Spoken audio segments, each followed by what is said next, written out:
Bismillahirrahmanirrahim. Assalamualaikum warahmatullahi wabarakatuh. Waalaikumsalam warahmatullahi wabarakatuh. Perkenalkan, nama kakak Sofi Agustin. Di sini kakak akan micro teaching ya. Nah, di sini kakak akan micro teaching tema 6, subtema 1. Tema 6 itu tentang cita-citaku. Subtema 1, aku dan cita-citaku. Nah, di sini kita akan masuk pembelajaran 1. Nah, coba ibu tanya, apa kabar sih kalian hari ini? Baik. Alhamdulillah ya, udah pada sarapan kan? Udah. Alhamdulillah. Nah, tetap jaga protokol kesehatan ya, tetap jaga pola makannya, terus jaga pola kehidupan sehatnya. Nah, di sini sebelum kita belajar, kita akan berdoa dulu ya. Ya. Doanya akan dipimpin sama kakak, nggak apa-apa. Sebelum belajar, alangkah baiknya berdoa menurut agama dan kepercayaannya masing-masing. Berdoa mulai. Bismillahirrahmanirrahim. Rabbi sadri wa yassirli amri wahlul 'uqdatam min lisani yafqahu qawli. Rabbi zidni ilman warzuqni fahman. Berdoa selesai. Nah, pertama di sini kakak akan mengabsen terlebih dahulu ya. Buat yang namanya dipanggil, jawab hadir ya. Neng Hadir. hadir Neng. Sinta, Hadir. wah hebat Sinta Neng. Vira, hebat Vira. Keisa. Hadir. Nah, alhamdulillah kalian udah pada hadir ya di pertemuan kali ini. Nah, di sini ibu akan membacakan tujuan pembelajaran terlebih dahulu ya. Ya. Nah, yang pertama, dengan melalui kegiatan mengamati dan berdiskusi, kalian harus mampu mengidentifikasi ciri-ciri puisi. Yang kedua, dengan melalui kegiatan membuat kesimpulan, siswa dapat menyajikan hasil pengamatan tentang ciri-ciri puisi. Yang ketiga itu, melalui kegiatan melakukan pengamatan, siswa mampu mengidentifikasi siklus makhluk hidup yang ada di sekitar dengan baik. Terus yang keempat ada melalui kegiatan menyusun gambar tahapan pertumbuhan hewan, siswa mampu membuat skema siklus makhluk hidup yang ada di sekitar dengan benar. Nah, ibu sekarang mau tanya dulu ya sama kalian.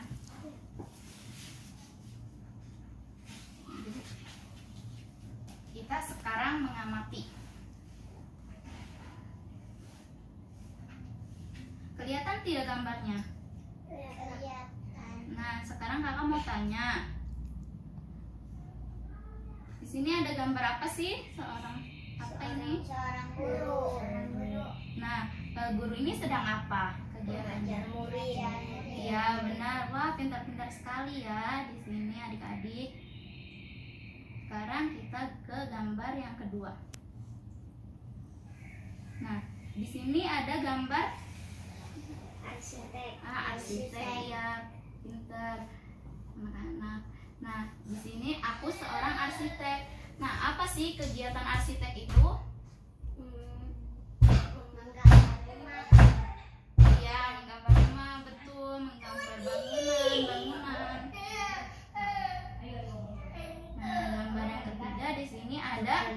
Dokter Wah, hewan. hebat sekali ya, dokter hewan. Nah, di sini ada gambar hewan, dokter hewan. Apa sih kegiatan dokter hewan itu? Memeriksa hewan. Iya, memeriksa hewan-hewan. Wah, pada hebat ya. Coba sekarang kakak mau tanya. Di sini ada nggak sih yang punya cita-cita menjadi guru? Ada. Siapa? Ayo. Aku. Wah, hebat sekali ya Kaisa yang jadi dokter hewan. Aku. Wah, hebat Natas sama Neng. Nah, kita lanjut ya. Di sini ada teks puisi. Ada yang berani gak? Siapa yang mau baca puisi ini? Enggak. Oke, Kaisa, pinter. Semuanya pinter ya nih. Kelihatan tidak? Kelihatan. Nih, ayo. Mulai. Ayo, yang lainnya disimak ya teks puisi yang dibacakan oleh Kaisa. Cita-citaku akan ku melayang ke masa depan. Aku ingin menjadi seorang guru. Guru adalah pejuang ilmu di garis depan. Guru tanpa pamrih berbagi ilmu. Aku akan berusaha mencapai cita-cita. Takkan lelah aku mencari ilmu. Takkan aku berpangku tangan saja demi tercapainya cita-citaku.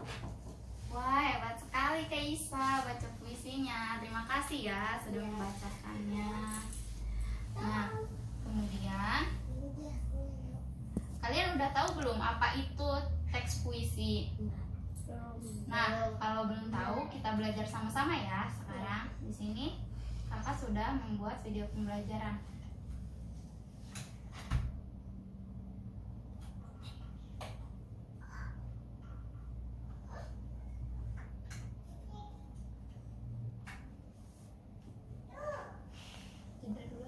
Tiga.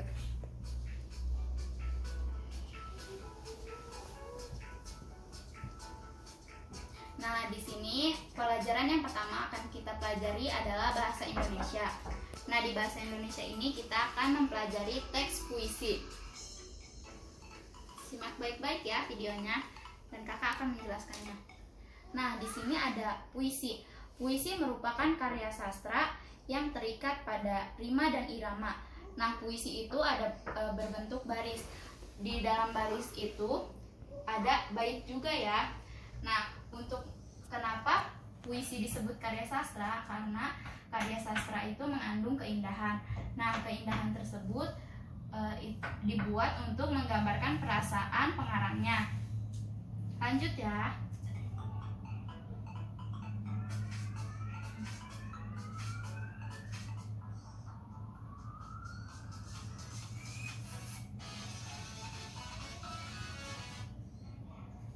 Nah, di sini ada ciri-ciri puisi.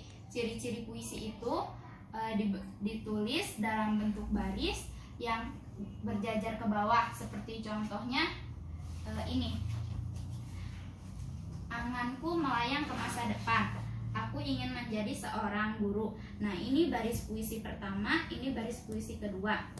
Nah, kemudian dalam 4 baris ini merupakan satu bait puisi.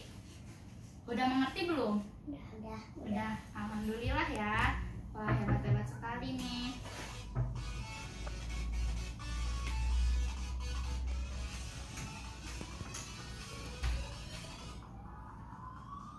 Nah, selain itu kita di sini akan belajar unsur puisi.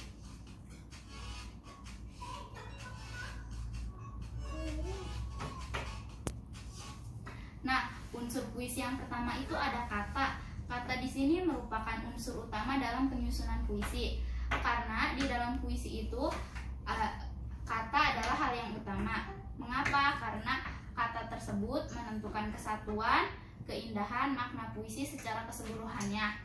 Udah ngerti? Udah. Oke. Nah, itu tadi unsur puisi yang pertama.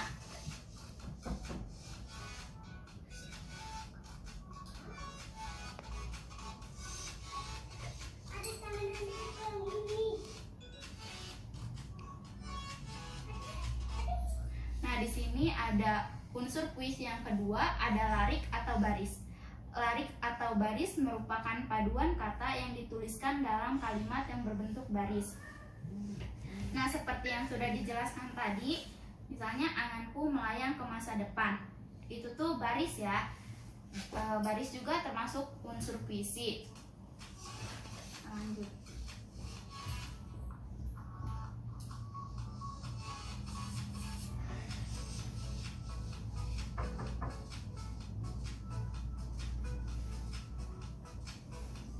Nah, unsur puisi yang ketiga ada bait. Bait di sini merupakan kumpulan baris yang tersusun seperti anganku melayang ke masa depan. Aku ingin menjadi seorang guru. Guru adalah pejuang ilmu di garis depan. Guru tanpa pamrih berbagi ilmu. Nah, di sini nih satu bait ya. Kita lanjut. Udah ngerti belum? Udah. Benar, udah ngerti. Oke, kalau udah ngerti hebat-hebat ya nih. Ntar kita lanjut lagi. 3. Nah, unsur puisi yang keempat itu ada rima. Nah, apa sih rima itu? Rima itu merupakan bunyi yang ditimbulkan oleh huruf atau kata untuk memperindah puisi. Nah, pada umumnya itu ada di suku kata akhir. Setiap larik rima berbunyi dengan suku kata a, atau ab seperti pengulangan. Misalnya ini pengulangannya ab. Anganku melayang ke masa depan. Ini a. Aku ingin menjadi seorang guru. Ini b. Nah, diulang lagi kemudian di baris yang ketiga. Karena ini belakangannya pan, jadi yang baris ketiga itu depan juga. Misalnya, guru adalah pejuang ilmu di garis depan, sama kayak di baris pertama. Ada yang udah ngerti belum? Udah ya? Benar, udah ngerti. Wah, hebat-hebat ya. Oke, kita lanjut.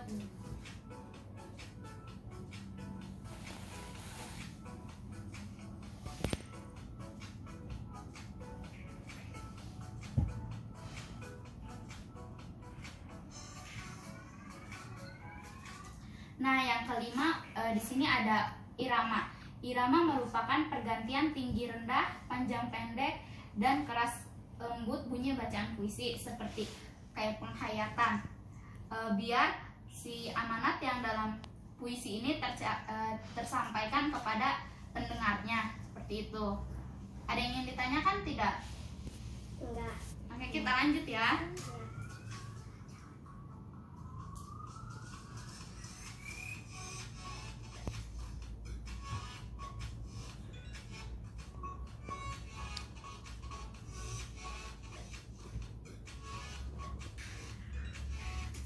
Nah, yang unsur puisi yang keenam ada makna atau isi. Makna atau isi ini merupakan informasi utama yang disampaikan dalam puisi. Kayak misalnya ada makna atau pesan yang untuk disampaikan kepada pendengarnya agar tersampaikan. Kalau tadi kan sebelumnya itu irama ya. Irama itu biar ada penghayatan. Kalau ini tuh biar maknanya nyampe, karena dalam puisi ini ada makna. Ada yang ingin ditanyakan tidak? Oke, lanjut ya. Sekarang ke jenis-jenis puisi.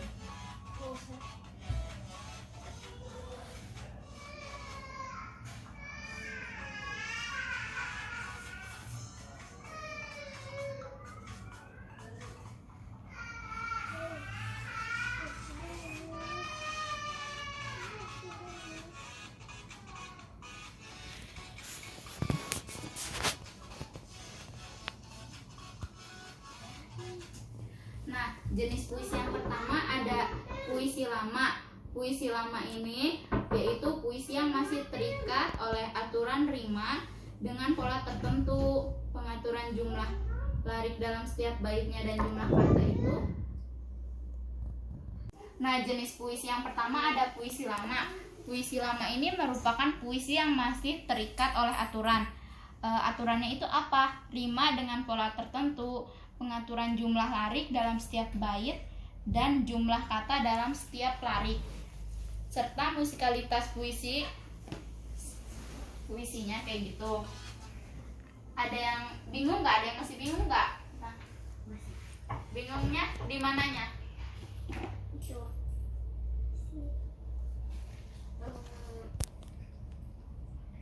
Itu larik. Larik itu sama kayak baris. Oh, iya. Tahu tadi kan baris? Nih, baris yang ini kan, yang tadi. Yang ini misalnya anganku melayang ke masa depan, baris 1 gitu. Nah, di setiap baris-baris ini dinamakan bait. Oke. Ada yang mau ditanya lagi? Udah. Oke, lanjut ya.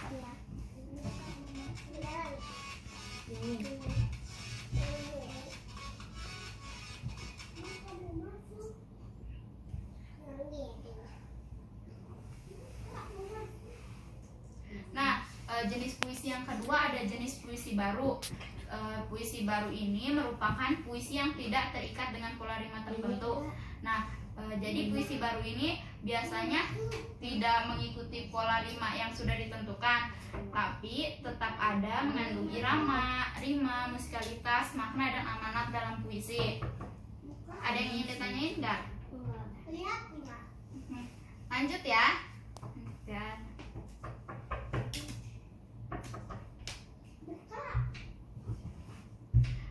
sini juga ada langkah-langkah membuat puisi. Langkah-langkah dalam menulis puisi ini yang pertama, kalian harus menentukan topik utama dan judulnya. Misalnya kalian mau bikin puisi tentang ibuku gitu, kalian harus menentukan dalam itu topik utamanya, misalnya ibuku, dan judulnya apa, kayak gitu ya.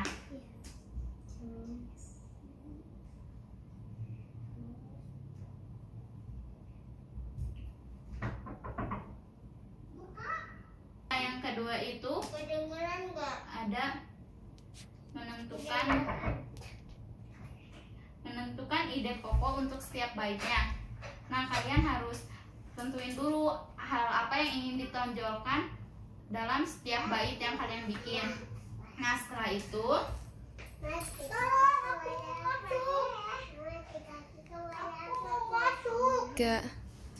Nah, cara membuat puisi yang ketiga itu ada menuangkan ide-ide pokok dalam bait-bait tadi. Nah, setelah kalian menentukan hal apa aja yang ingin kalian tunjukkan pada pendengar atau pada pembaca, nah kalian di yang langkah ketiga ini kalian harus menuangkan ke tulisan-tulisannya tersebut. Masih bingung nggak? Ada yang ditanya nggak? Enggak? Oke, hebat-hebat ya. Kita lanjut ya.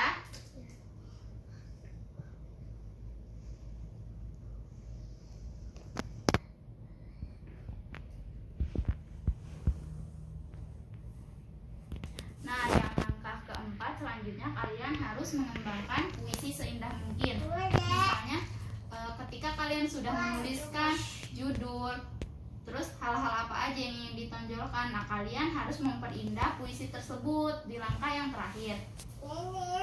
Ada yang ingin ditanyakan tidak? Enggak. Ya, lanjut ya. Nah, sekarang kita udah masuk ke muatan IPA. Kita di sini akan belajar siklus hidup hewan.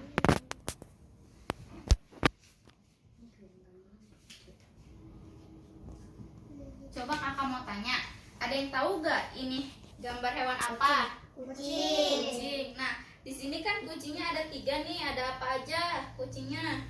Anak kucing. Iya, terus? Umur kucing.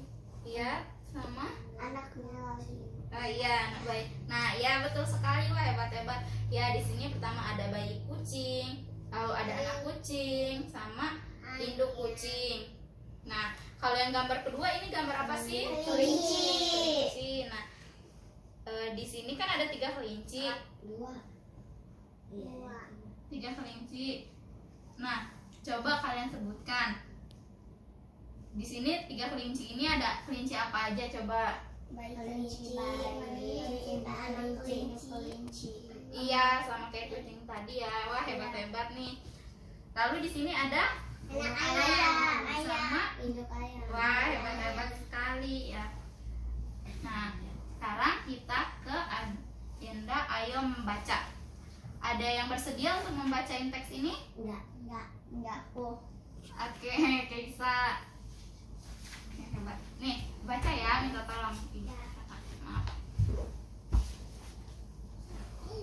Semua makhluk hidup mengalami pertumbuhan dan perkembangan hewan dan Tidak membaca disimak manusia ya. mengalami beberapa tahapan pertumbuhan dan perkembangan dalam kehidupannya. Tahapan pertumbuhan dan perkembangan hewan membentuk sebuah siklus hidup atau daur hidup.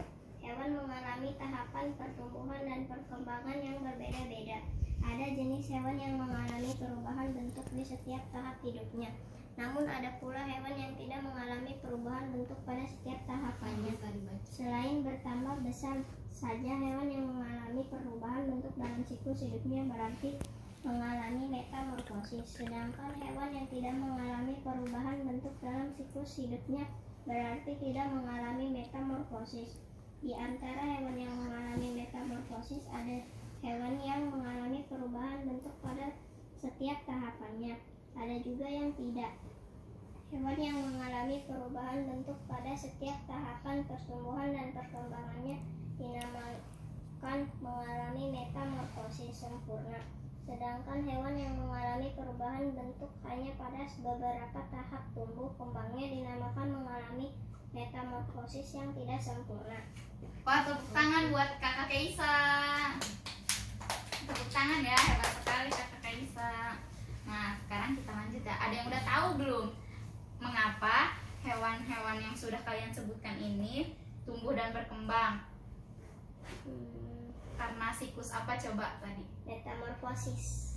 Ya, metamorfosis ada di siklus hidup Hewan. hewan. Ya. Nah, kalian udah tahu belum sih siklus hidup hewan itu apa? Oke, jadi kita akan belajar bersama-sama ya. Simak videonya. Nanti kakak jelaskan juga.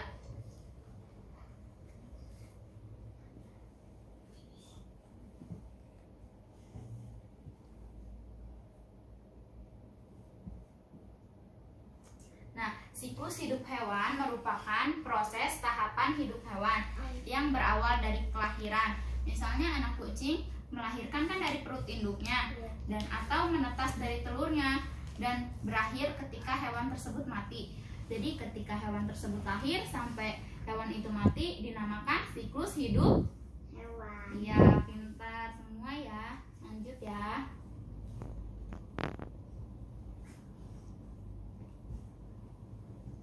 Nah, tadi kan ada siklus hidup hewan yang tanpa metamorfosis. Dengan metamorfosis. Nah, di metamorfosis itu ada yang sempurna dan tidak sempurna. Nah, ya. Lanjut ya. Di sini kita akan membahas yang siklus hidup hewan tanpa metamorfosis dulu. Nah, apa sih siklus hidup hewan tanpa metamorfosis?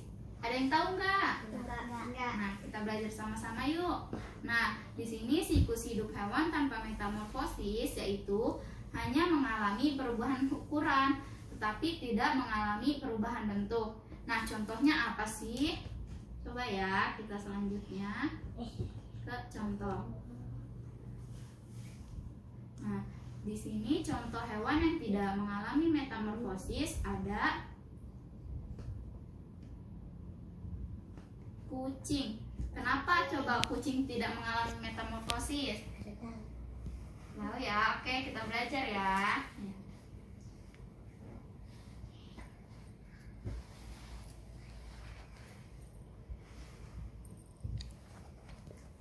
Nah, kucing tidak mengalami metamorfosis karena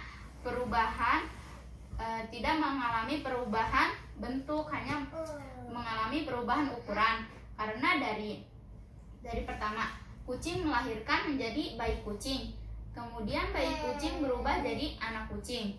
Nah, setelah anak kucing berubah ke kucing dewasa. Nah, kucing tersebut hanya berubah ukuran, tidak berubah bentuknya. Oke, pintar, kita lanjut.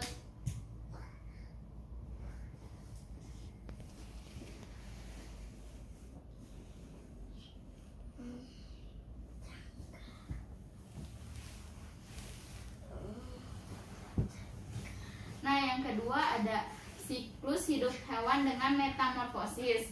Nah, siklus hidup hewan dengan metamorfosis ini yaitu hewan terlahir dengan bentuk yang berbeda dari induknya dan mengalami perubahan bentuk yang bertahap hingga dewasa nanti. Coba kita lihat ya. Nah, siklus hidup hewan dengan metamorfosis tersebut terbagi menjadi dua. Apa saja ya? Coba yang pertama ada metamorfosis sempurna. Nah, metamorfosis sempurna ini mengalami proses dari kepompong dan larva lalu berubah bentuk dari induknya. Contohnya itu ada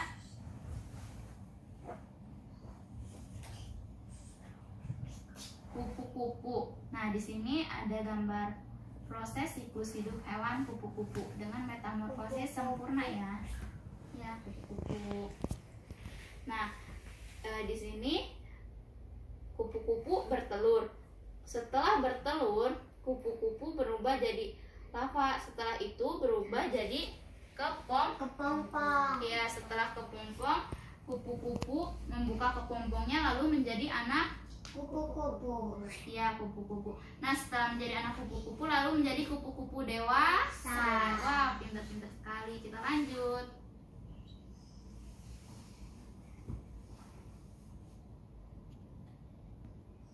Nah, yang kedua di sini ada metamorfosis tidak sempurna. Ya, metamorfosis tidak sempurna yaitu tidak mengalami proses kepompong dan larva, tetapi mereka mengalami proses nimfa, tetapi bentuknya tidak jauh beda dari bentuk dewasanya atau induknya. Misalnya contohnya itu ada kecoa. Coba gambarnya. Kalian pernah lihat kecoa kan? Nih. Nah, seperti ini. Pertama, kecoa dewasa bertelur. Nah, setelah itu telurnya ini akan mengelupas menjadi anak kecoa yang dinamakan nimfa. Anak kecoa ini lalu kulitnya membuka dan menjadi kecoa dewasa.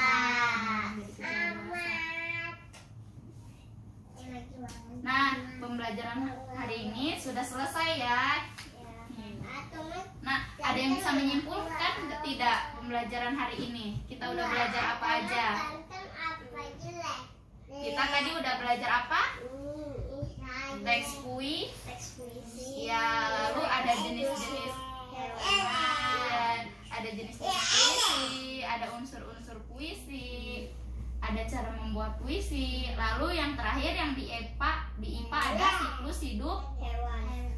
Nah, di siklus hidup hewan itu ada yang dengan metamorfosis sama tidak dengan metamorfosis. Nah, dengan metamorfosis itu ada metamorfosis sempurna dan tidak sempurna. Nah, ya. Alhamdulillah. Nah, pembelajaran kali ini telah selesai. Mari kita tutup dengan mengucapkan Alhamdulillahirabbil alamin. Nah, untuk kekurangannya mohon maaf ya adik-adik. Assalamualaikum warahmatullahi wabarakatuh. Waalaikumsalam warahmatullahi wabarakatuh.